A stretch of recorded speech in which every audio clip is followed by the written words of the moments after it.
Hey, everybody. Happy Thursday. Welcome to the Art Fight Podcast. I'm your host, Joe Nolan. I'm here with Brian Siskin. How's it going, Brian? It's going great, man. How are you? I'm doing great. I'm having a great week. It's a beautiful evening here in Nashville. The sun is setting outside my window. You can see this beautiful light coming here. It's kind of like a Robert Richardson scene. Like it's a beautiful, it's an Oliver Stone movie right here, right now. And we're looking forward to a big weekend of fights. UFC 254, is that the number it is? So Gaethje versus Khabib will be on this weekend. But this show this week, not so much about fights, but more about the art part of it. We're happy to be joined here by contemporary painter based here in Nashville, Sam Dunson. How are you doing? Hey, I'm doing fine. I'm on that Khabib too. Yeah, all right. Yeah, Sam, glad to be with y'all. Yeah, that's great, man. So Sam, you and I have known each other for a long time. I really, people who don't live in Nashville don't, sort of understand the recent history of the art scene here. But it was really sort of in the late 90s, early 2000s that a real legit contemporary art scene really started to blossom after lots of people for lots of years did lots of work to sow those seeds and till that soil before finally there was a kind of a critical mass that started to happen and a real, contemporary art scene started to blossom here in Nashville. And right, around that same time, the Nashville scene started covering visual arts in a more serious way. And just it's really been interesting to see all these different ways the community has sort of, all these different factions have sort of contributed to the point where now Nashville has this art scene that, it's getting written up in places like Arts in America and Arts Forum. And it's being recognized, in the national press as like not just a city where we have country music, but a city where we also have a visual art scene. And Sam, you've been a big part of this, partly as an educator and partly as an artist. You have a show I want to talk about that's coming up at Rymer Gallery this month. There's a lot going on with you. And you and I actually tried to do an Instagram a few months back. And we'd sort of taken a little bit of a pause on the Art Fight podcast right at the beginning of the pandemic. And during that time, I was sort of just flirting with the idea of doing some Instagram live chats with people. And you and I tried to get on then to talk about David Driskell, who's an artist and also an art historian who is a great champion of African-American art in America. Like in the last half of the 20th century, he was the person who's saying there's a whole history of African-American art here that should be in the discussion when we're talking about the contemporary art scene and even the modern art scene, people who were, forgotten about before. And he passed away, unfortunately, from COVID a few months back. And we wanted to talk about him. So we'll talk a little bit about that today. But first, let's talk a little bit about you. You are an educator at Tennessee State University in North Nashville. And tell us a little bit about, your career there and also a little bit about what you remember about what were you doing, Sam, in the year 2000? Where were you? Help build this world? Because I know you were way back when. That was man, it's crazy how it almost seemed like the art scene in Nashville in that 90s period was almost like that .com boom where everybody was trying to open up a gallery and everybody was trying to kind of feed into the art. So it was almost like right before that, it almost seemed like there was a river flowing underneath the music scene and the connections between the artists. It was so much different than what I've seen in so many other places because it really seemed like the artists cared for each other a little bit more because we had to. You had to kind of tie two other artists to really get anything going. So, that was around the time that I had actually graduated from TSU.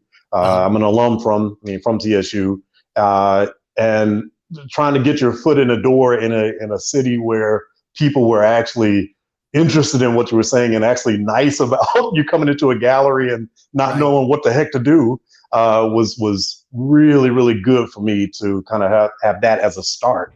And I'll be honest with you. I came into TSU as an architectural engineering major, and I had no earthly idea Are you serious? Yeah. That's so crazy. Notice it was one semester. And then you're like, I want to be a painter. You're like, I don't want to be rich. I don't want to be rich at all. Why would I want to be rich and successful when I could be a painter? Plus, on top of that, the university kind of told me, well, if you don't get your act straight, then you're not going to be here for anything. So it kind of made it a little bit easier for me to fine. I mean, all that partying I was doing that first semester was not too good for me. Have you finally, so in your career at TSU, have you finally like worked off your debt to TSU? Like, how does that work? That's what it felt like too. And it's, I mean, I love TSU to death. And I mean, as a student, I love my professors there and all of that. And I thought that I was going to come there and be the different professor that was going to be trying to fill all the gaps that I thought that I needed when I was a student. And I got there after about a few months. I was like, no, these students are acting up. I need to do this. I need to. So I became far more of a little bit more of a strict professor because being a young, little dreadlocked professor at the very beginning, the students were eating me alive. So I feel like just to be kind of honest, it's been so very humbling to know that, you had students that were pretty much in my shoes when I was there, and they but are still dealing with some of the same struggles that I had with not really really understanding what art is.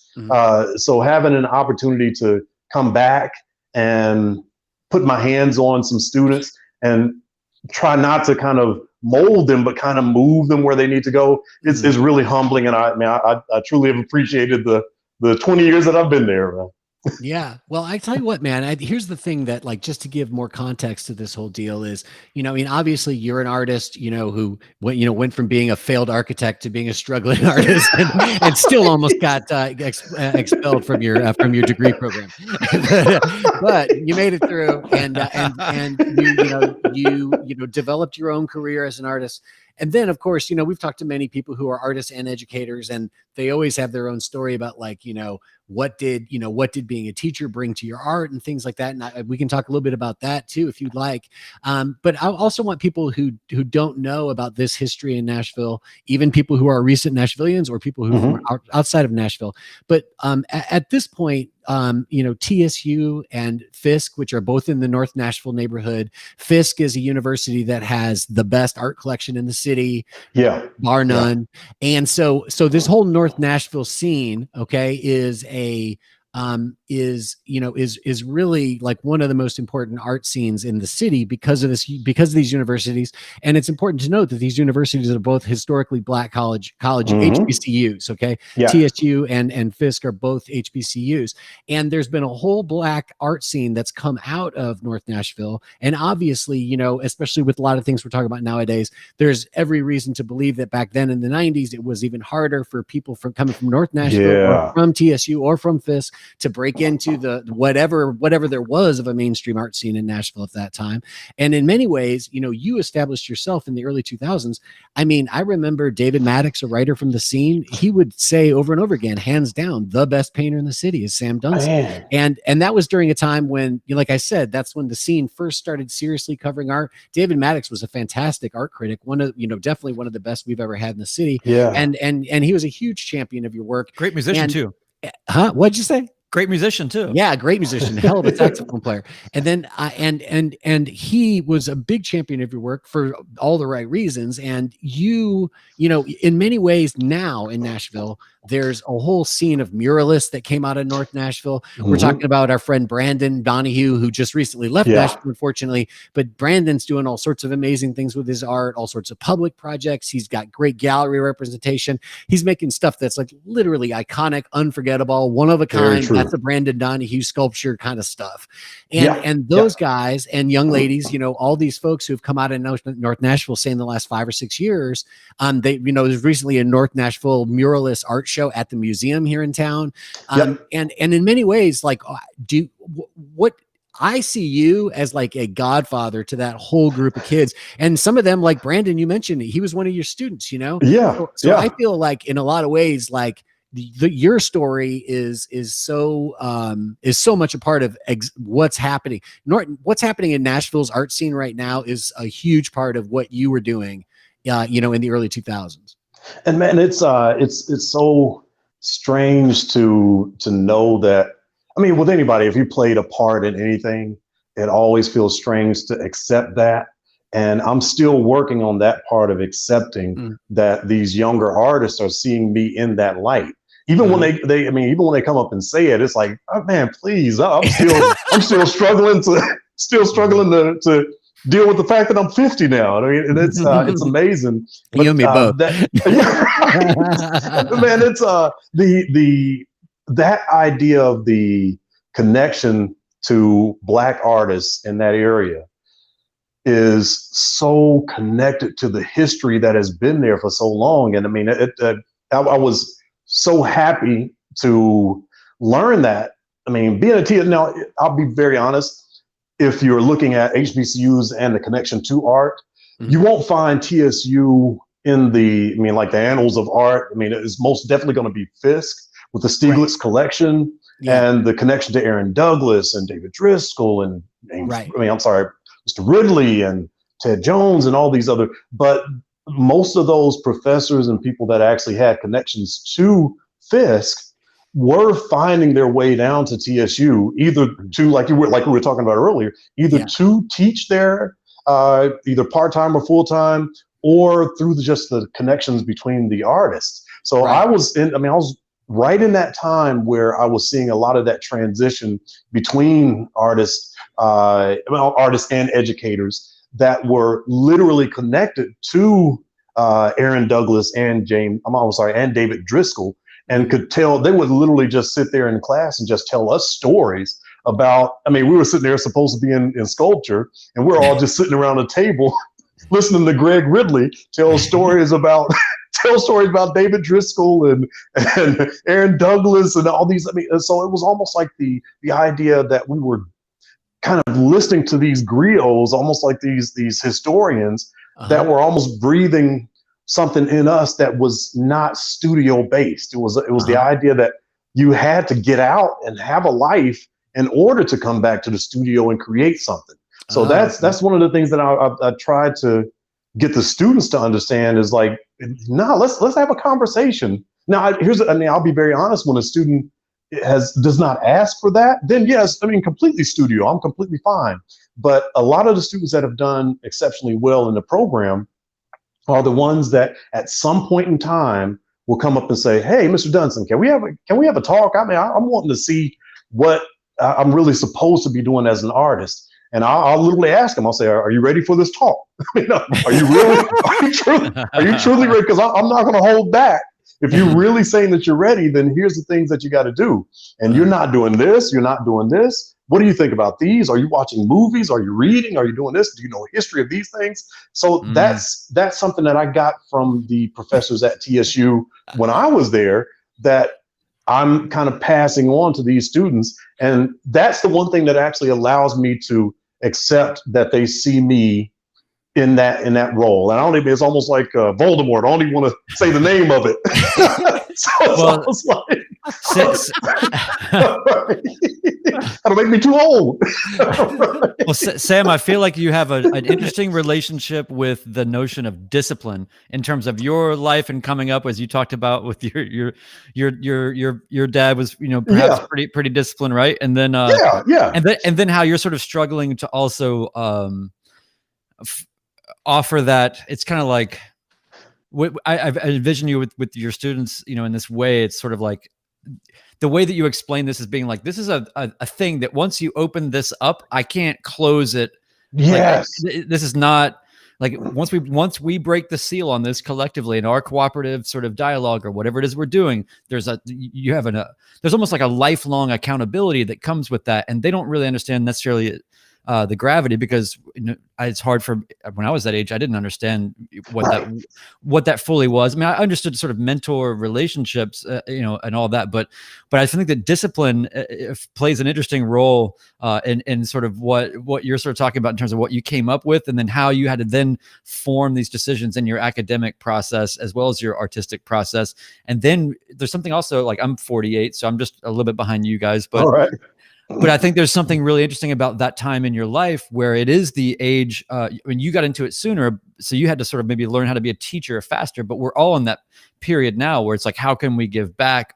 And it's a strange thing. We talk a lot about like sort of artistic identity and even just how hard it is sometimes just to say, especially early on, I'm an artist. Okay. So fine. Yeah. Like, I'm just okay with that. It seems weird to even get into that when you're younger, but then maybe for some people it's not hard, but people, it seems like a strange crossover, even if you're totally immersed in the practice. But I feel like there's another wave of that at this phase of life that is really about teaching. And it feels like, there's a whole other level of this kind of imposter syndrome. I'm sure that, right, that happens where now I'm in a position of authority, or people are looking to me like I thought that I was still like the scraggly kind of scrapping kid that was just trying to make his way.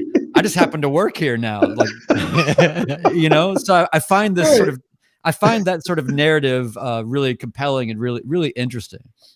Yeah, it's almost like just what you said before. You can't, once that conversation happens, you can't put that toothpaste back in the tube. And it's like once you get down that road, then as a student, kind of professor connection or relationship, I can no longer talk to you like you didn't ask that question of me.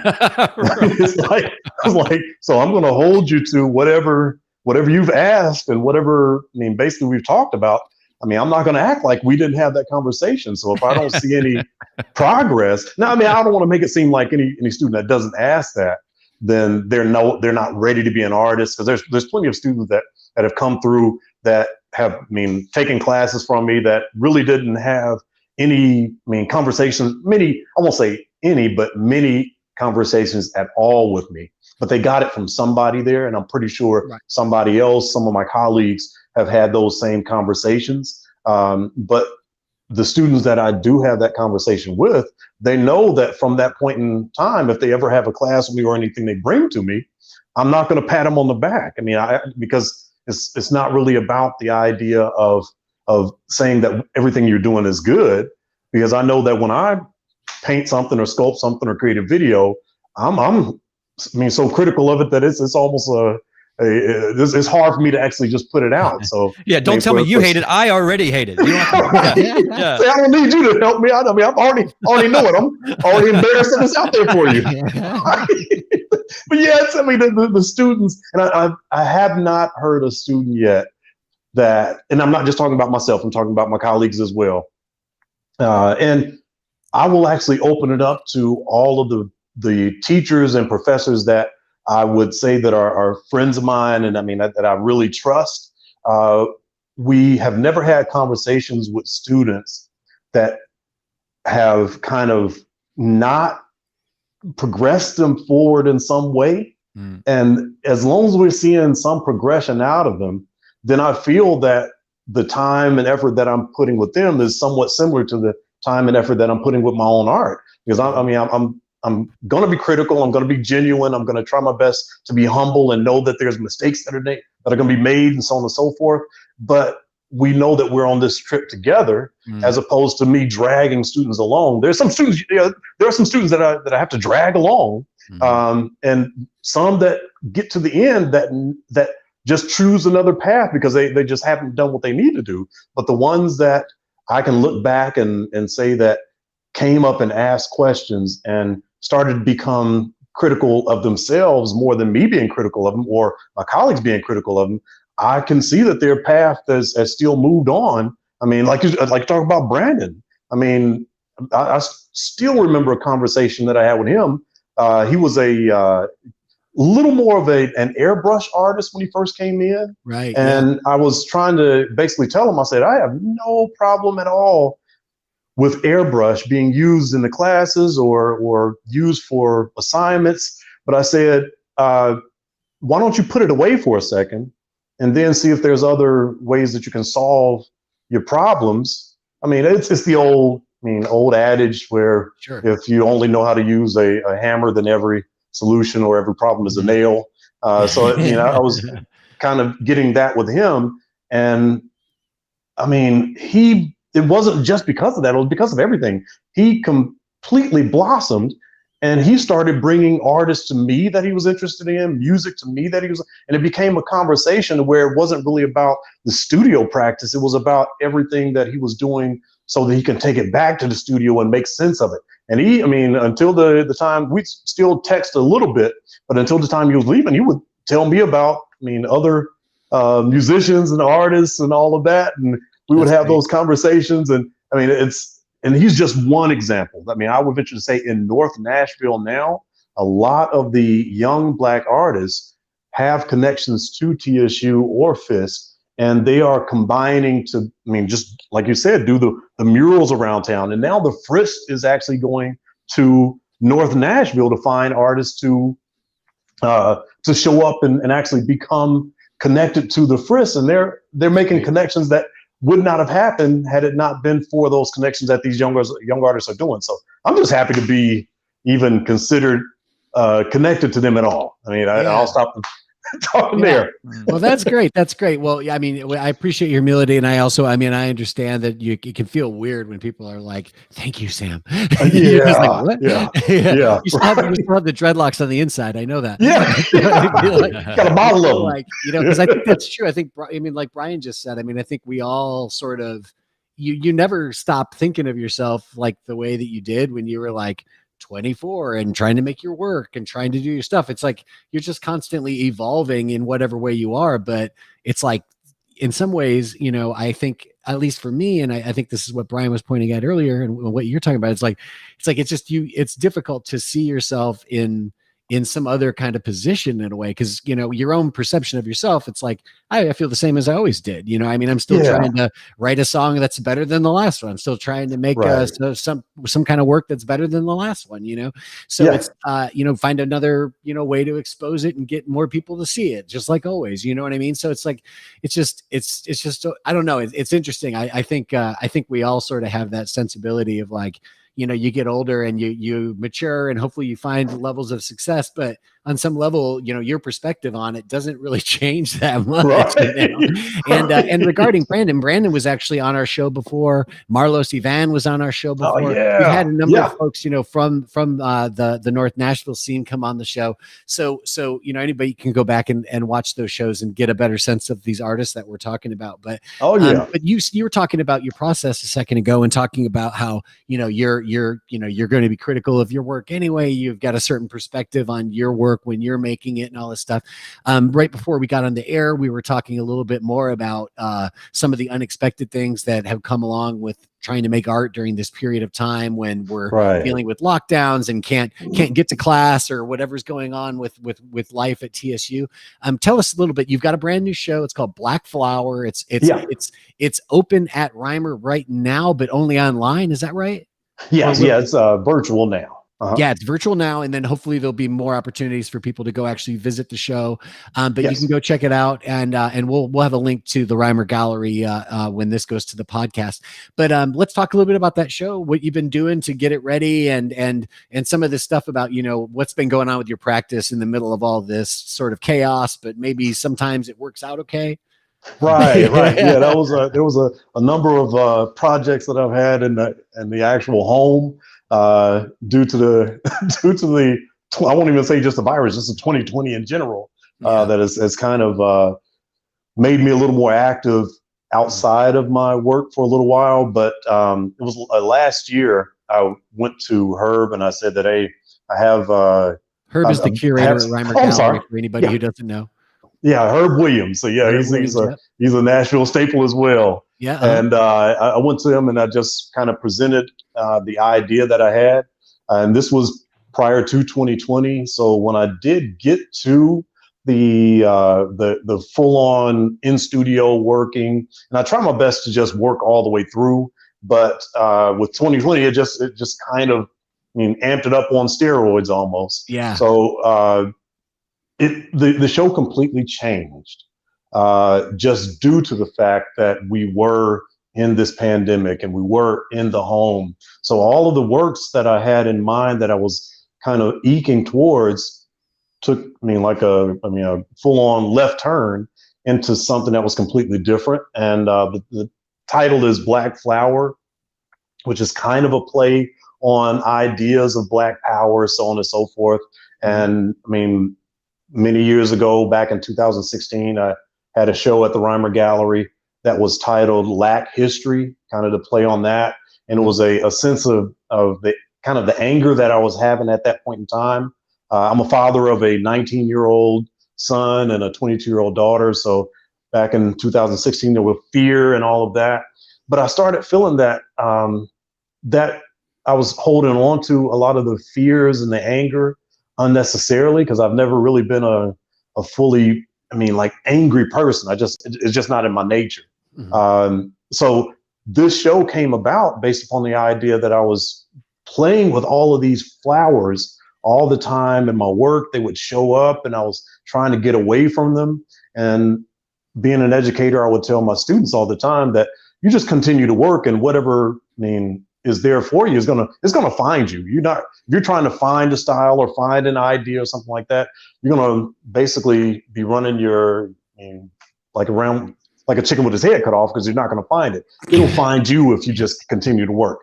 So these flowers kind of found me in my work again, even though they were there. So there's a little bit of, I guess, symbology in the idea of a flower is just a symbol of growth to me. And knowing that the growth has to come from something that is like dirty and not so much ugly, but it has nutrients that you're not really certain are there. It just happens to be there. Mm-hmm. And the idea of blackness is this whole idea of a void or the unknown. And I've always found beauty in things, in questions more than answers. So I've always liked the idea of the unknown, because anything that is there in front of me, I kind of lose interest in it. Mm-hmm. So I put these two ideas together, this idea of growth in the kind of growth in the idea or the time of the unknown. Mm-hmm. And that was kind of wrapped up in 2020. It was like, we know we're moving forward somehow, but we don't know how in the hell we're moving. And it's kind of left in this unknown dark era in the homes and all of that. So all of that kind of tied up and fell on me in the studio, I guess you would say. So all of the works that are actually dealing with the Black Flower show are dealing with those things that are either unknown to me or things that don't truly have a basis in things that are tangible, and you don't really know them, but you see the effects of them. Mm-hmm. So not understanding, like in the work that's on the screen there now is a work called Alienated. And it's a play on this idea of the kind of the unknown figure. There's a female figure that has all of the attributes of a Black woman in the face and in the hands and the lips and the eyes, but her face is taken on this kind of feel of a flower, look and feel of a flower.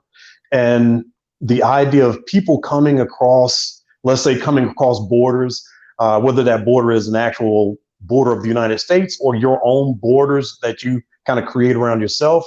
We fear a lot of people per se, but we fear things and ideas and people that don't quote unquote look like us. So that unknown is kind of playing this. But once we allow those people to get in, we actually allow for their ideas to come in and so on and so forth. So there's a growth that still comes about that. So it's almost like this play on this idea of also, let's say Black Panther, the movie with the pulling down of the lip to kind of show that.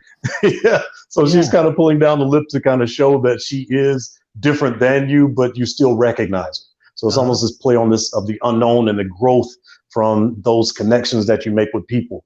And sometimes those connections are made even in the home. I mean, a lot of people are now finding out who their husband or wife is after they've been married for 50 years. I feel like are you projecting your own experience right now? Well, my wife might be watching, but it's the connections that you have that you are forced to be in a place together, and that person becomes an alien to you. I mean, you're not alienated from that person, but all of that time that you spend that person would have been at work. I mean, you're now finding out who the person is at work. You're finding out who the person is at play and all those things. So these new relationships are built. But if you look at it positively, which I try to look at things positively, there's a sense of growth that comes there. Mm-hmm. So the relationship between me and my wife has grown within like this period of time. I mean, it's I'm now knowing her vulnerabilities a lot more than I knew. And we've been married for basically 25 years. Mm-hmm. So I'm learning who she is through this period of unknownness or this period of darkness. This is the best save that I have ever seen. This is unbelievable. That was perfect. Guys, write this down. Oh my gosh. Oh man. Unbelievable. Love you, Melanie. Oh gosh. That was gold. That was gold. You can't bottle that, man. That was gold. I'm still learning. Man, that was like the skeleton key to the doghouse. Yeah, exactly.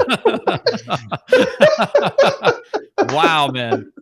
Oh man. But yeah, it's all true. Yeah, that's right. No, it's good to hear that, man. You're absolutely right. I mean, that's definitely been one of the things that I've been grateful for is, my wife and I were lucky enough that we had just basically got a new house right before all this happened. And man, we were so lucky just to suddenly have like a better living situation to be in than we were just in a tiny apartment before that. And so it was so much better to be in that situation.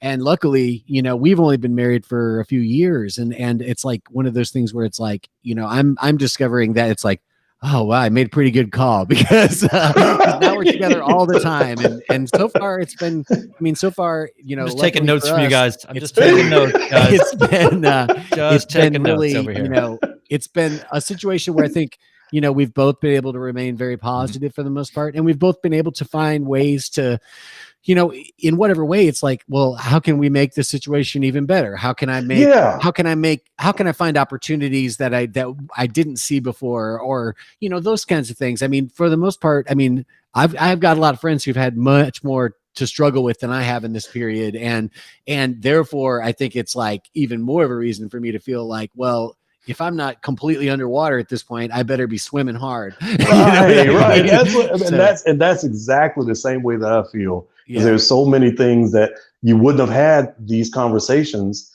with this person that you think that you wouldn't have those conversations had you not gone through this period of like this void or this unknown period. And I can literally say that and this is in all honesty, there's conversations that we've had that we know will change us, and positive conversations that will change us from this point forward that can't help but to make everything better. And like I said, we've been married for 25 years, and you just don't even know that those things are going to come up until you're forced to do something that you had no idea that you were going to have to do it. And it's this stepping out on this kind of faith that you need to say that, okay, we've gone through a whole lot of things, but we've never gone through anything like this that has forced us to look at things differently than we did before. So it's been really, I mean, it's been negative because she's in the medical field. So she's having to actually go in and she didn't really have much time off, and that fear of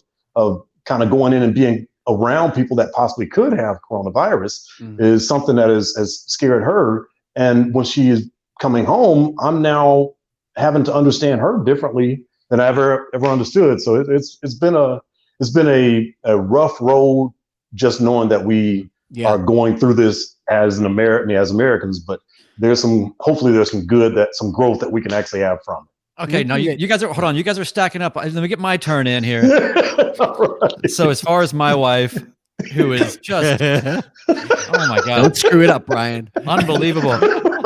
It's one of those things where, right. I mean, I thought that proximity would breed a particular compression that would be perhaps a burden on our relationship. But in fact, it's brought us, being closer together has brought us closer together. No, but by the way, so my wife is a teacher, and and so she's doing the online thing, right? And it's thankfully, but it's been a trip, because when you talk about like bringing your students along and really looking for that accountability, I was just thinking about how just recently, like the way that things are set up, the teachers can see on their computer, they can just click on a student and just see exactly what's on their screen, what they're searching for, what they're doing, all this stuff. And I don't think that they really understand that, and so these kids that are wanting like retests or, various things, it's like you go and look and it's like, they haven't done, they actually copied and pasted into Google the question for everything on the test.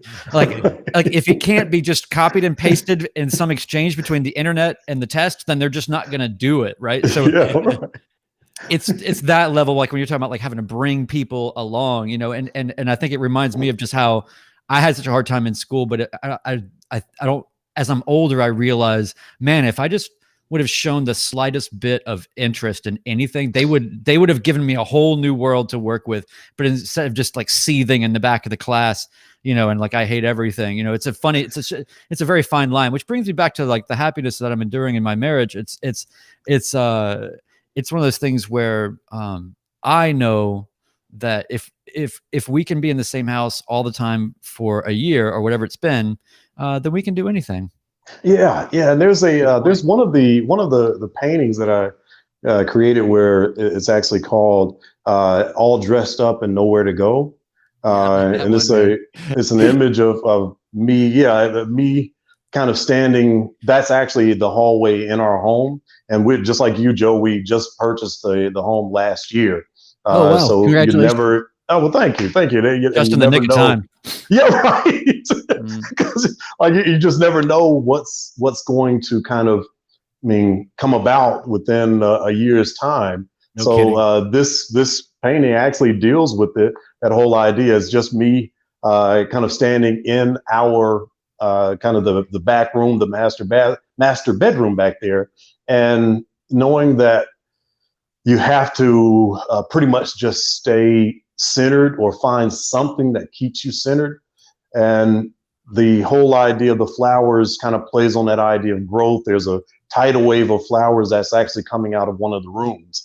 And that idea of giving someone everything that they want, or giving someone everything that they need at a certain time, may not be the best for your situation. There's going to be some situations where you have to kind of argue it out. And there's some situations where you're going to have to kind of mull over it. And then understanding that you're going to have to come back because you can't leave the house now. So you're going to have to come back. You're going to see her or see him at some point in time. So you're going to have to go back and you're going to have to hash it out and apologize and do all these other things. So it's almost like this tide of beauty that you think of as a marriage that's coming and spilling out of all of these spaces can sometimes almost drown you in the things that you desire and the things that you want. But there's just knowing that there's something in that space that you're building that's keeping you grounded is, sort of a necessity. I'm fascinated by the tension of this undertow that you're standing in this depiction. Yeah, and that idea that it's really got like pull to it. And I wanted it to feel like that, everything that could happen, because that's our master bedroom back there. And I was wanting to kind of have this consideration of the entire life that you make with a person, or the entire world that you're creating is behind that door. And once you close it, it's you and that other person. Nobody else is really in there with you. So you can either stay stay grounded while all of those things are just swishing around you, or you just fall in the tow. Well, kind of get drowned in it. Also, like the sort of the tilt to the perspective of you in this hall and doorway situation, it's actually almost like a filmmaking utilization tool, in terms of just the uniform sort of gesture of uncertainty. Yeah. It's almost like that idea of, like Inception, and you knowing that there is some sense of a balance there, but maybe the room around you is what's unbalanced, or maybe the space that you're in is the thing that's unbalanced. So a lot of times when we're kind of feeling a little bit weak in the knees or dizzy or something like that, sometimes just closing your eyes and not seeing the room spin will kind of right your balance sometimes. And that's kind of like that whole play that I wanted for that particular piece is, as you get closer to the actual face, you don't see if you were to actually just zoom in on that face, you don't really see fear or anything like that. You just kind of see a sense of calm there. So even though that room is spinning and everything is coming around and all this mess is kind of happening, if you don't have some sense of a grounded nature or something like that, then you will get swept up in all the things that a lot of people probably have been swept up. I love that I love that it's made of such turbulence, but just looking at it, I mean, I can't help but like, it feels satisfying compositionally to look at. Like, it actually has an order and a flow to it that I find relaxing. Oh, well, thank you, man. Which I think is a really interesting contrast to like what's actually going on. But you know what I mean? It's very cinematic and very, I don't know, surreal. And that's why I wanted to try to be the relaxing aspect of it. so I mean, that is a pat on the back. If you're not even saying that you were trying to give it, I truly appreciate that as a comment, because sometimes I fear putting too much in something. And it's beautiful, man. It's beautiful. I'm trying my best, and this is one of the things that I tell my students. There's no way in the world you're going to force somebody to understand a work of art because you did it and you think that you're saying something to everybody. But it actually does feel good when I hear someone say, well, hey, you did accomplish what you were trying to accomplish. Yeah. Even though their story might be completely different than mine about my work of art, I'm actually gaining a lot of information about the work that I'm doing through conversations with other people. So it's almost like I'm trying to have that conversation. But when I hear someone say, well, hey, this is what I'm feeling, it's like, oh, man, all right. Good job. I can move on now. Yeah. Well, one thing that's interesting, you're talking about all these ways that the experience that we've all been living through in the last 6 months has affected your work. And Brian, for anybody who's actually watching the video version of this, Brian's got a work up right now that actually has your mother in it. And you have another painting in the show that has your father in it. Right before we got on air, we were talking about the fact that both your parents had the COVID virus. Luckily, they're both recovered. They're doing fine. So we're happy to hear that. And it's just, to me, it's interesting because I knew that you had both of these portraits in the show. Do you want to talk a little bit about those and why you decided to make those? So I have never painted a portrait of my, now this isn't the reason why I painted this, but I had never painted a portrait of my mother. Mm-hmm. And I don't know what the hill that I had to get over, but this idea of all of the things that make you fearful. I mean, so this is something new for everybody this year. This whole year has been something new for everybody. But it's almost like I have parents that I completely and utterly trust with my life. So the idea of understanding the unknown is, I wanted to go back and kind of say thank you to them for bringing me out of the unknown, kind of that whole idea of spirituality of having, some place that you were before you were here, and possibility of having some place that you're going to go after you leave here. My parents are the links to that in my head. And my parents, even though they're both Christian, they come from two very different ideas about Christianity, which allowed me to question God and question Christianity, question religious, ideas, question spirituality. And I wanted to kind of play with them as being gods and a mother of a God, to one, tell them thank you, even though that's not something that they would like to hear from these works. My mother is most definitely, she's a religious person. So seeing herself kind of in this Pieta, almost like the spiritual Mary type figure. I'm not exactly sure how she feels about that. But I wanted to Congrats, Mom, you're an idol. That's right. For people, really quick, Stan, let me interrupt you. For people who can't see this, you use the word pieta, and you're talking about a motif that was, popular in classical art, and it was like, you'd see it in the Renaissance and stuff as well, where it's basically portraits of Mary holding Jesus after he's come down from the cross. And then you've seen artists do this millions of times over and over and over again in their own ways. And in many ways, this is your version of that, but it's your mother holding you. Yes. And it's the things that she's holding me, but I'm kind of divided into these three things, of that sense of me still having to learn things. It's kind of a play on Father, Son, Holy Spirit, past, present, future, so on and so forth. So there's three of me kind of melded together that she's holding, but it's also the death of those ideas so that something comes from it. So that whole idea of her her being the connection to something greater than I am, is the reason why I wanted to actually put her in that role. So I'm this person. I mean, in the painting, I'm laid out kind of like the Christ figure, but I don't know where I'm going. I don't know and I don't know what I'm doing. As a 50-year-old, I still don't know fully what I'm doing. And I sometimes I live in that. And I'm okay with it. But when that part scares me, I'll be honest with you, I still call my mother. I still say, hey, mama, I mean, here's what's going on with me right now. Yeah. I'm not real certain about what I should be doing. And she's automatically just jumps right in and just says, well, you deserve this. This is what you mean. So it's almost like she becomes this truly a Mary, Mother of God figure that instills in me that, hey, you know that you're doing well enough to understand the role that you need to take, so on and so forth. So I wanted to put her in that role. Yeah. And then also a little bit Mom's got the cheat codes. Myself. Right. Yeah, right. Mom, of course, is going to have the cheat codes, right? Yeah, so push A, up, down. And I know, right?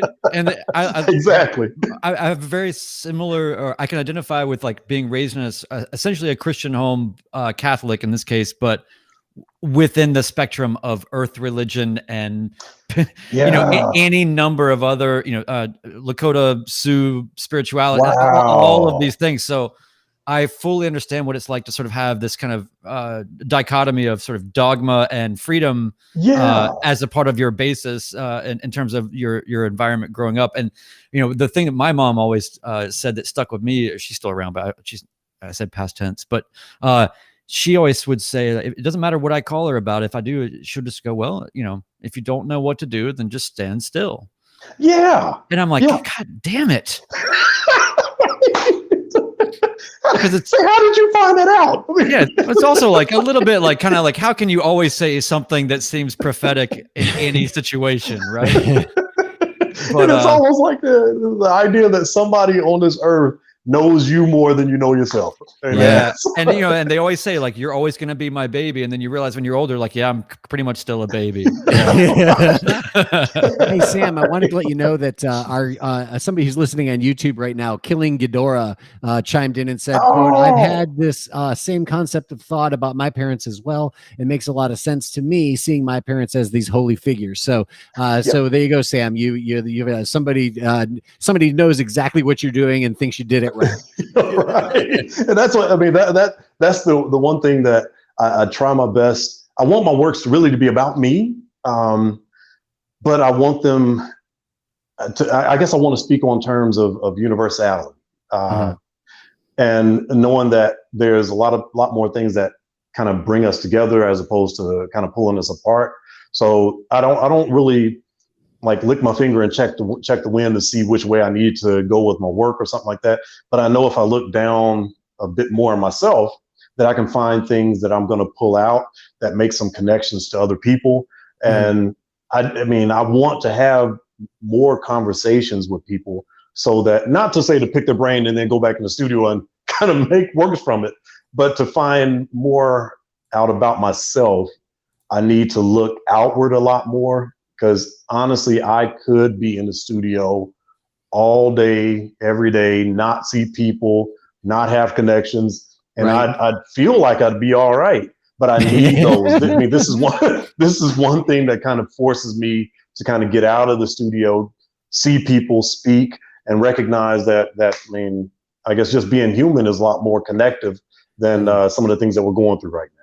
Yeah, for sure. And I think that that's a push and pull that we all deal with. I find myself, getting involved in some kind of music that I'm working on or some kind of creative project. And I mean, the typical thing that I always sort of check myself is like, I realize that it's like, it's like the late morning and I get started on something and all of a sudden it's like 2 hours past when I normally would have had lunch. And it's like, I'm not even eating food. Like this is this is good in a way because I'm doing something that I'm so involved with that I don't even care. But it's also bad in a way because it's like keep your feet on the ground, kid. You know what I mean? So I think it's ultimately is important because I think one of the things that leads to like a creative burning out and stuff is exactly that formula of just like grinding away at this thing that you love. You can't get enough of it. But you know, sooner or later, you don't have any more ideas. Your ears are burning. You know, your eyes are shot. You know, it's over. You need to walk away and you know, eat that sandwich and, you know, talk to your wife and watch that movie, read that book, you know what I mean? And figure it out for there. So I feel like, you know, I feel like that's something that most creative people can deal with. And I think certainly in all the guests we've talked with, a lot of people talk about just getting that balance right between, you know, staying curious and learning and stuff like this. And then also actually working on your art, you know, in up close and personal on what you're doing. To take a second to back up again and get another big picture, just because we have you and we have talked about this. So I want to at least touch on it. I don't even know that we have to speak that much about it, but we talked about it earlier that David Driskell passed away earlier this year due to COVID-19. Driskell was a, you know, very well-known art historian and an artist in his own right who was like, you know, one of the reasons why it was so noted when he did pass away is because we're in a time right now when you do see a lot more visibility happening. Hopefully you're seeing the beginnings of even more of this happening, but you're seeing a lot more inclusion and visibility for artists of color and women artists and everybody who isn't just a white guy, you know, who's like been famous, you know, like Warhol or something like this, you know, and there's, you know, well, we love Andy Warhol, but there's got to be more people involved in this scene because it's not telling the whole story of what the culture is about. And David Driskell was one of the people who, you know, really in a lot of ways, you know, he's a lot of the things we're talking about what's going on in Nashville with the North Nashville art scene. A lot of in that place that's happening in a lot of places. It's happening in the creative, cultural, contemporary, visual art world, you know, at large on the big scale, you know, and a lot of it really, you know, I think you can give Driskell a lot of credit for this because long before anybody thought it was interesting or important, he was ringing that bell and saying, you should pay attention to this work. You should pay attention to these artists. This is important. This is a part of the American story that's just as important as this. This is part of what's going on in contemporary culture that's just as important as what's being shown in the museums right now. And he had connections, like you say, to Fisk University here in Nashville. Just can you tell us a little bit of what you know about him as an educator in North Nashville and what his contributions were here in town? Yeah, and it's with me, excuse me. It's almost like that man, myth, legend idea where you know that there's stories. And now I'm piggybacking off of what you said, but kind of what you were saying really connected to my connection to him. And the connection to him is more, I mean, far more. He didn't know me at all. I mean, I don't want to make it seem like we were like we were really connected because of a relationship that we had, but just through the understanding of what he did for the history is something that artists like me and I mean anybody that I come in contact with should understand that there's a broadening and a diversity of the stories that we tell that make us less Black artists and more artists who happen to have a history within an African diaspora or Black diaspora. So I'll say it like this. I still have issues with the idea of just collecting Black artists and putting them together as if that automatically means that they're connected by their skin color. The struggles that we have may be somewhat similar, and the sort of the beauty that we see in that struggle is somewhat. But if I'm a Sam Gilliam, then I'm saying it completely different than a Kehinde Wiley. I mean, we may funnel back down into it and say that, they're both Black artists, but we're looking at things completely different. And those stories that were being told, you look at David Driskell as somebody that was able to put these artists together and say, yes, these are Black artists, but look at these stories that they're telling. They're this line of stories. And I mean, he actually, there's and I apologize that I don't remember the actual title of the show, but there was a show that he did that I saw where he brought together a number of artists and created a show that kind of just allowed Black people to see the diversity in the stories that we told, that we tell as artists. And I met him only one time. And it was almost like one of those things where, you know, when somebody says, if you really want to have somebody as being a legend in your eyes, don't meet them.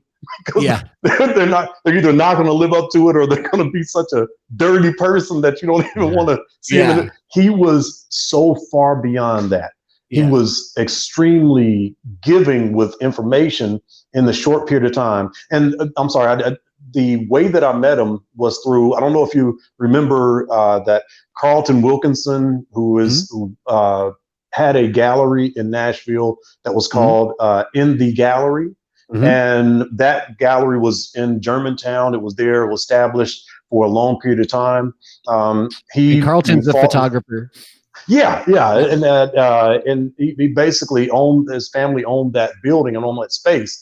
And he fought for a long time to get David Driskell to come in and have a solo show. And it was one of those things where I had heard about David Driskell and heard about the work that he had done to bring forth not to bring forth the artwork, but bring forth the understanding that the voices that made these works of art were important to listen to. And once you actually get that, then it makes it real easy for people to come in and see those works of art as being valid and just as diverse as any other group of people that were creating the works. So when I came through the doors and I saw this, kind of small, gentle man that kind of just walked through the space, it was almost like you wouldn't have even known that he was there. But when I spoke with him, everything that he was willing to put on the walls, he was willing to give that information to me, who had never met a day in his life. So to know that he has a building named after him and an idea named after him with the Driskell Center in Maryland is something that is necessary for we as Black people, but necessary for we as Americans and necessary for us as just human beings to say, if we're going to get a fullness of a story, then we need to put his ideas and the work that he did in the context of the fullness of the story of art, as opposed to kind of putting it in a corner. And he was, it was just amazing the life that he led there, being connected to Fisk. And it's almost like you're putting these puzzle pieces together to get a fullness of this person.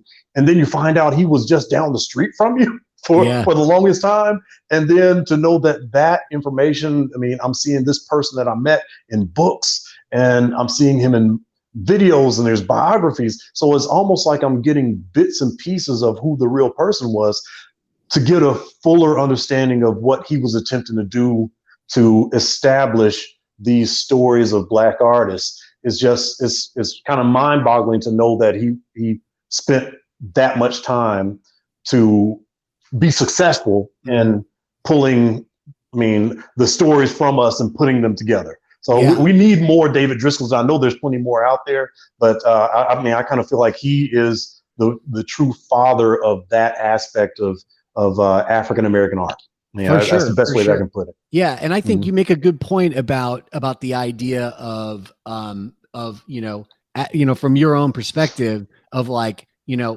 I'm doing Sam Dunson's art. I'm not doing, Kehinde Wiley's art. You know what I mean? I'm not doing David Driskell's art. I'm doing my own thing. You know what I mean?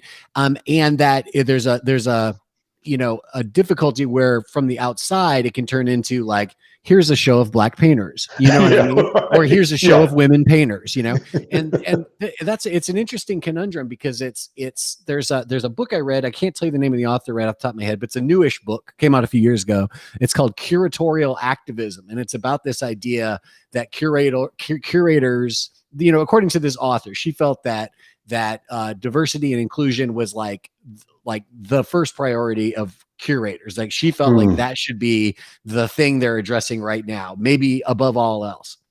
And with that in mind, she offered, like a handful of different ways that might go down. And she talked about this idea of like, the all women's exhibition, which we see tons of nowadays, or, the exhibition of, North Nashville muralists at Fisk, which wasn't, at Frist, which wasn't all black artists, but was primarily black artists because they're coming from this primarily black neighborhood which is defined by these historically black universities. So she talks about that and says like, that it's kind of a double-edged sword, because on one level it's good, because on one level now you're getting these people into the university spaces, into the, the gallery spaces at universities, into the gallery spaces at museums, into the commercial galleries and all these different things. And it's not so good because at the end of the day, just like you're saying, nearly every artist doesn't want to be the woman artist or the black artist. They just want to be the artist.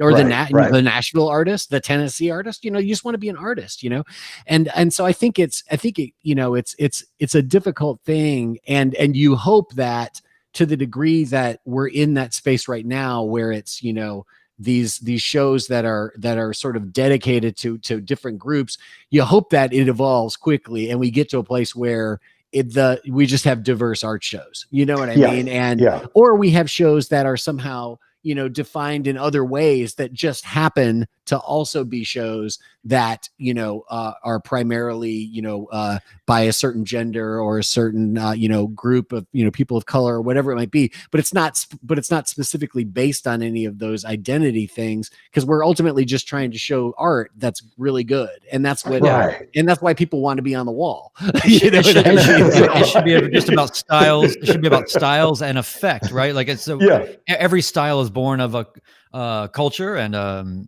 something very organic that led to this style. So if things were just concerned with just like, I don't know, how does this grouping of paintings make me feel, or I don't know, make it more abstract as opposed to and then you'll naturally actually, I think, have representation, because that is important, but not necessarily through the initial prism of the predisposed sort of notion of diversity. It's like it's a weird thing to even language doesn't even really address this very well. And also, like, as a white male, it's sort of like, oh well, this is really interesting,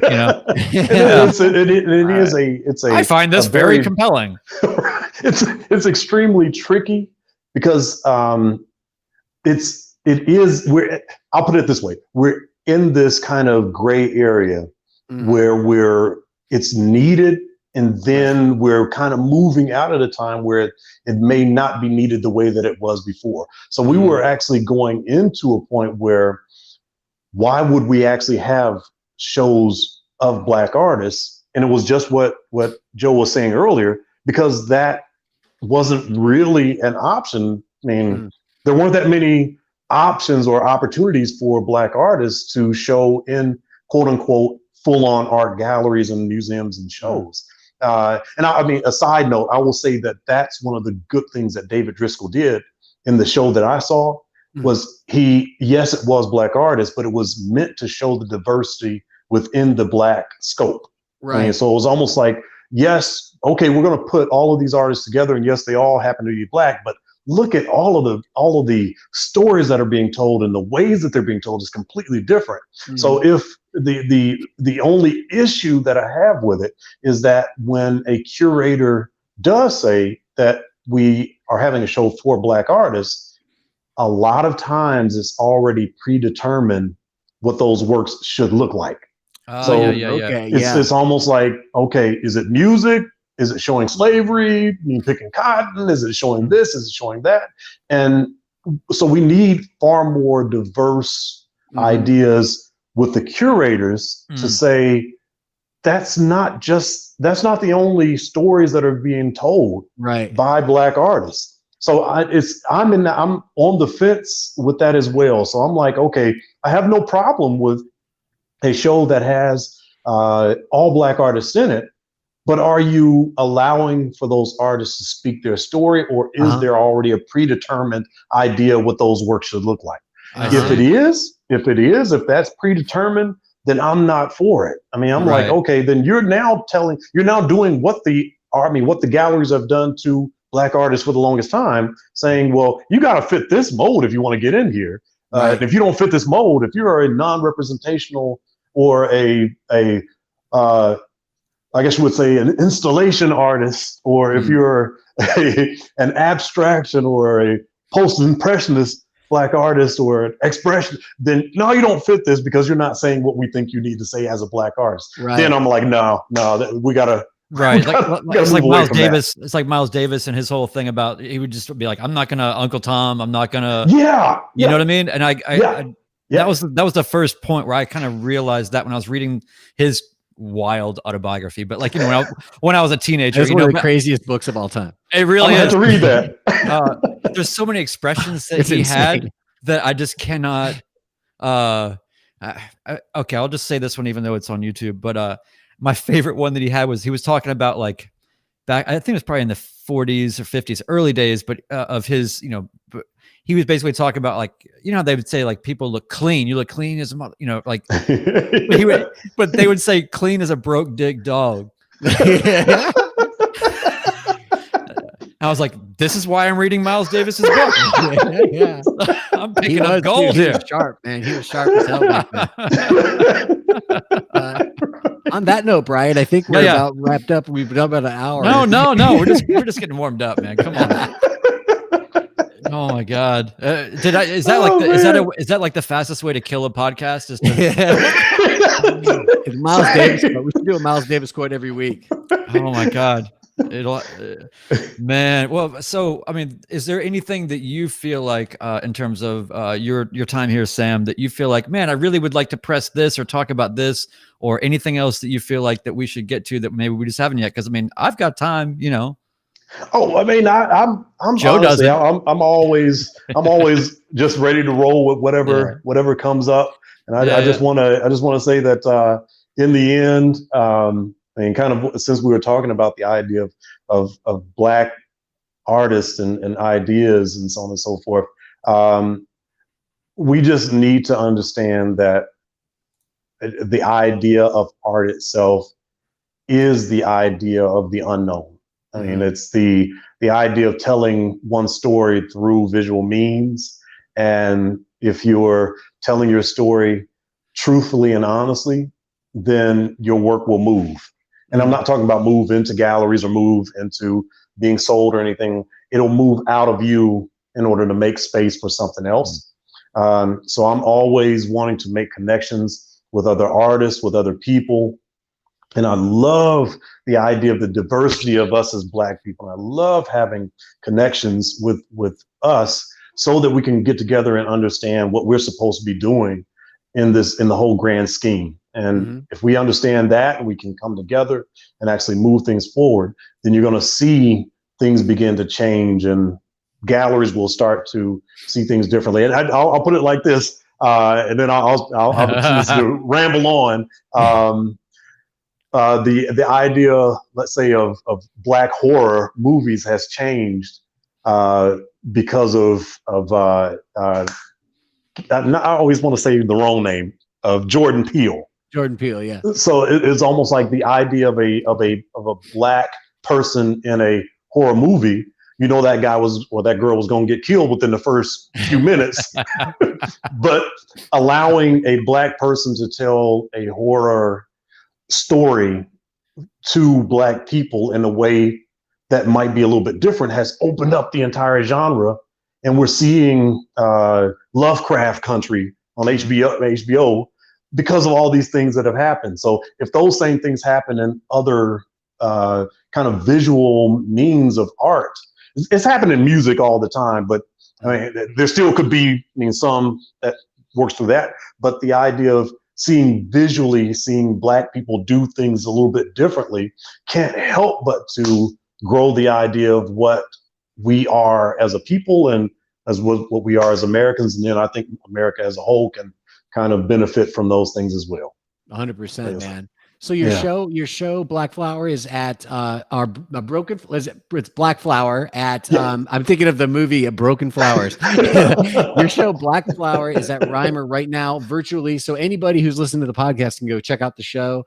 And it's really something else. It's really beautiful. It's sculpture and also painting and also too, I mean, people can connect to your website and see your videos, can't they? Because your videos are amazing.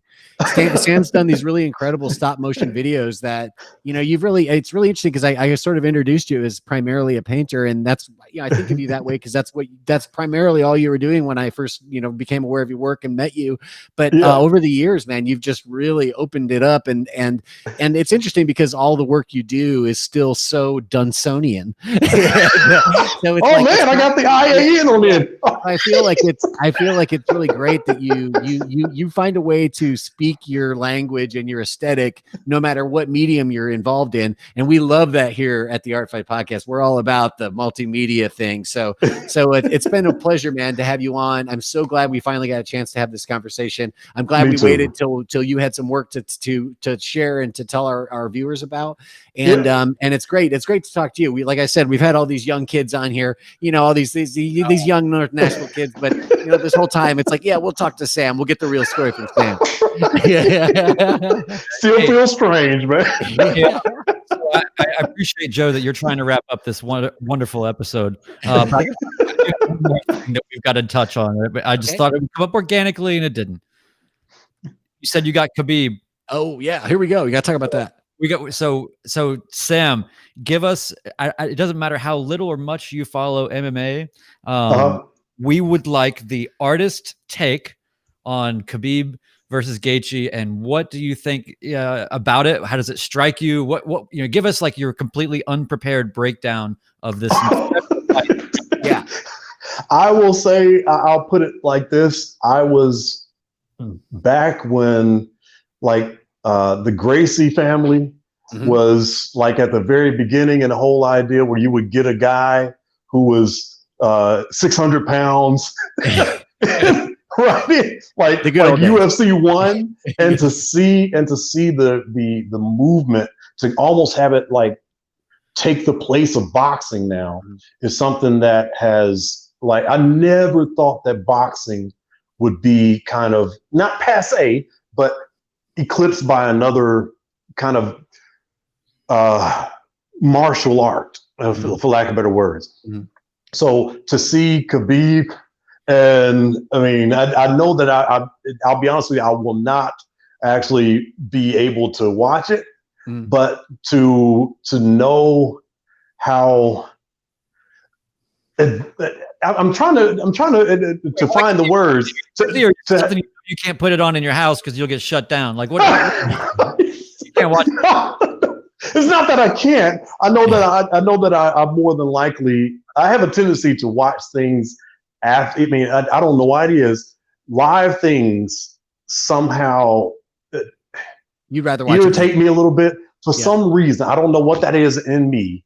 I don't watch a lot of live things. I think the last live UFC fight that I can't even think of the last one that I watched live.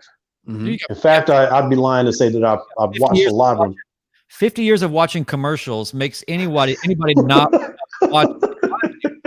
Yeah. Right? It's mostly commercials. How much of my precious existence time-wise, aggregate, over my life have I spent watching commercials that I didn't want to watch? It's a control thing for me. It's the idea that if I can actually fast forward and rewind something, I have a tendency to be more in it than knowing that I have no control over what's going to happen within the next few. And I don't know why I like hearing the who has the hand in the air first, and then going and watch how they got to that point. I don't know why that is, but I mean, I'll be honest with you. I do believe that Khabib is going to take. I'm kind of a fan of his after the whole. How am I not remembering people's names right now? Conor McGregor. Yeah, that's exactly what. After, I don't know why I wanted somebody to shut Conor McGregor. All of our listeners know why you wanted that. Everybody knows. I mean, I love the bravado. I mean, and that's the strange thing. I love the bravado. And I love a person that goes to someone and says, here's what I'm going to do to you. And I mean, if you can't stop it, then, hey, I'm going to be the winner in the end. But the fact that Khabib, I mean, like, choked him out was like, it was beautiful. I was like, all right. I was completely fine with it. I mean, and that's, it's kind of made me, I don't know his history as much, but I'm kind of following the idea that I want him to win more as opposed to less. I'll put it that way. Well, that's about as good. That's as good as any guess in terms of placing a bet that I've ever heard. So it's like, it's such a crazy sport. Yeah, it is, most definitely. I mean, I do like the fact that there is a little more of a melding. And I think this is one thing that I like watching the combat sports quite a bit, because they've gotten past the point where it's not as much of a freak show as it was before. And I like that aspect of it. But I do like the idea of this, I mean, almost like a cross-pollination, where you still have the wrestlers and you still have the grapplers and you still have the stand-up, I mean, like boxers, but they have to know, and I think that's the thing that I love about it, they have to understand the other martial arts in order to defend them. I mean, in order to have some sense of defense, then you have to understand enough of that, and still having everything that makes you a wrestler, or a boxer, or a grappler, or jiu-jitsu. I mean, whatever. If you don't know how to stand up and fight, or if you don't know how to block, or if you don't know how to sort of get off your back, or I mean, if you don't know a little bit of all of that, then you're going to go down faster than you can stand up. So, I mean, that aspect of it has been something that I watch more than the actual individual fighters, more than anything else. So that's the part that I love more than anything. Yeah, that's the part that we love too. I just love the evolution, like you say, from back in the day, and the way it was all just this disparate, all these various people from all these different universes almost, and then the way it all came together, and then it just like all of a sudden there's like another level and another level, and now we're like at some crazy level now where you've got guys who are just like, they're just fighters and they can do all that stuff, and it just becomes about their own style with it. You know what I mean? And and this should be a really interesting contest, and it's fun. It's good. I'm glad. It's really fun to talk to you about this, Sam, because I feel like, you know, we were primarily having an art discussion today, but you really do know a lot about it, and that's you appreciate for the same reasons we do. And I think that's really the heart of the whole podcast here, is that, you know, it's a struggle to make art, and in the struggle of fighting, you see a lot of creativity, and you can appreciate both. It's the discipline too. Yeah. Most definitely, man. Most definitely. I hope your students are listening. Hey, Joe, maybe Sam is the one that we pair with Robin Black for that episode we want to do. Oh, maybe. Yeah. We've got a friend of ours who's an analyst, an MMA analyst. He does a lot of media for Bellator and stuff.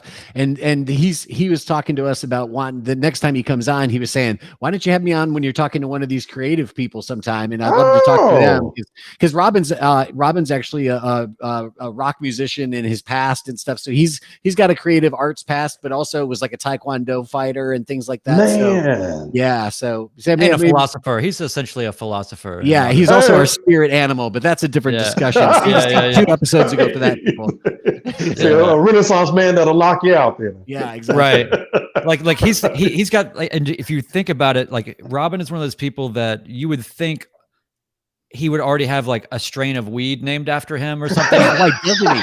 But he doesn't, because it's called hot lava. It's right. That's right. But, you know, there's certain personality types. You're like, that guy's going to have a strain of weed named after him at some point. Like that's like the new cultural medal. I know. You have to have a crypto coin and a strain of weed. That means you've made it. That's right. Yeah. Now you're famous. Hey, Joe, real quick, while I've got you on, how do you pronounce this artist's name? Yves Tanguy. Yeah. I think. This is a catalog that people on the audio version can't see, but it's a catalog for a show from back in the early 80s, or some retrospective and from Paris. But I brought this on because real quick, Sam, I just wanted to I feel like there's notes in here. There's there's something to this type of surrealism and composition that made it's the weirdest parallel in terms of, it's kind of like if you hear somebody's music and you're like, that I know it's weird, but it kind of sounds like Britney Spears. Oh, okay. But I'm not saying this is what it is, but this inspired me enough to pick it up today when I was seeing your work for your new exhibition. Man. And then this, and I was like, wow, there's some sort of parallel universe here that I haven't figured out yet. But there's just something about these compositions and the surreal that evokes the same. I don't know. There's some thread there. That's I'm trying my best, and I've said it to a number of people. So you're about the fourth person I've said it to. So now it means I have to kind of keep up with it. I'm trying to understand space differently. And I think that's one of the things that a lot of people don't talk about in relation to kind of the surrealist artists, or that idea of the mastery of space that they had to kind of put you in kind of a different, an almost strange place when you're kind of experiencing the work. And I'm trying to understand space differently, so that not so much that I can actually become more of a surrealist artist, but that control of space may allow me to kind of manipulate the idea of the person or the audience that I'm actually showing the works to. So I mean, it may that may lead me into some strange areas myself. Yeah. So that's all an artist needs, is another wormhole of curiosity. Right? Yeah. I got about 15 wormholes in my pocket right now. So. Right. All right. Well, Joe, you want to send us out? Where do people find out about this, the virtual show? And then, by the way, side note, please, somebody figure out a word besides virtual. Like in the 80s, we had everything was like cyber, and that sounded cool, right? But virtual just sounds like half-assed at this point. So somebody's got to figure out that word. I'll get on that. Yes. But anyway, your show is far from half-assed. I don't mean to assume. It's whole ass, but virtual will have a problem. I'll be okay with 3/4 ass. Yeah, right. That's right. So where's the path to participation for this? So you need to go to the Rymer Gallery, RYMER gallery.com. That's where the website is. Is that correct, Sam? That's what I'm seeing online here. Mm-hmm. Yeah, and you can follow Sam. You're at Sam Dunson Art on Instagram. Is that right? It's actually just Dunson Art. Dunsonart on Instagram. Mm-hmm. Yeah, and I love following your Instagram because Sam's one of those artists who, like, when he's involved in making work and doing a show, you're always sharing little bits and pieces of what's going on. So it's really fun to keep up with him on there. Then the only other thing I think is in order to see the videos and all of that is just SamuelDunson.com. Okay, cool. I got to update that website too. I've been a little bit lazy on that, so but the videos are there. Okay, good. Well, we'll set you up for another visit to us, hopefully sooner than later, and we'll make it a critique or whatever you want. Everybody bring their own artwork in. Yeah, that's right. Something like a roast. No, but I really, really appreciate the time. Joe, your glasses shadow right now this is unbelievable. I know. I'm talking about surreal. The only light I had going on here, if you guys are watching the video, the only light I have is the window, and the sun's gone down. I got to get up and walk across the room to turn the light on. So I'm just like, and now I look like I'm a scary movie host. Yeah. I'm like, tonight, walk with the zombie. All right. Well, and so if you're one of the audio listeners, now you need to start subscribing to our channel and getting on the video so you can see this kind of ridiculousness from our mighty channel. Walk with the zombie. In a world. All right. Well, we're gonna play the outro here, and we're gonna get out of here. Thanks, everybody. We appreciate it. Thank you, Sam. Thank you, Joe. Thank y'all so much. We'll try to some kind of way to do like a Halloween theme next week, Brian. I don't know what to do, but it'll be a Halloween show. I think it's just you staring into a camera for 60 minutes. Just yeah, that's all it is. Khabib. Let's not make it more complicated than it needs to be. Thanks, everybody. All right. Man. All right, guys, hang on. We'll see each other in the green room after the outro here. See you guys later. All right. Thanks for listening, Thanks, everybody. everybody. See you next week.